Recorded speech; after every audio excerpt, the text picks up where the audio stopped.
Včelári, aj vaše včely môžu byť po zime vyčerpané tak ako vy. Predstavte si, že celú zimu musíte bzúčať. Teraz vám príde nejaká matka, začne vám klásť vajíčka, tie musíte zohrievať, potom sa z tých vajíčok vyliahnú larvičky, tie musíte krmiť. No veľa toho je. Ako teda pomôžete svojim včelám, aby toto celé prekonali? Svojim včelám môžete pomôcť napríklad aminokyselinami, ktoré môžu vyzerať takto, ale aj takto.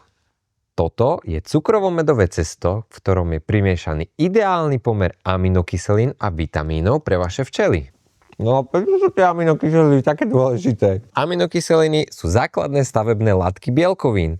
Teda keď zjeme nejaké bielkoviny, tak naše telo ich rozkladá na aminokyseliny, ktoré sa ďalej vstrebávajú. V tomto ceste je namiešaný ideálny pomer aminokyselín, teda žiadna nebude chýbať. Teda podávaním cesta s aminokyselinami viete vašim včelám dodať energiu ihneď. Ihneď sa vstrebú a majú dostatok živín, aby mohli robiť všetky tie aktivity, čo sme spomínali. Teda zahrievať naďalej plod, ale aj krmiť larvičky dobrou výživou. Máme tu teda cesto s aminokyselinami, cesto s bielkovinami, cesto s pelom. Ktoré teda dať? Správna odpoveď je áno. Môžete dať ktorékoľvek, tu nie je kam šliapnúť vedľa.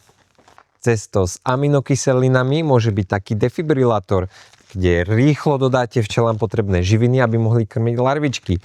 Ďalej môžete podporovať jarný rozvoj s cestom s pelom. A keď ich ešte nakombinujete, tak včelári, takéto včely budete mať na jar.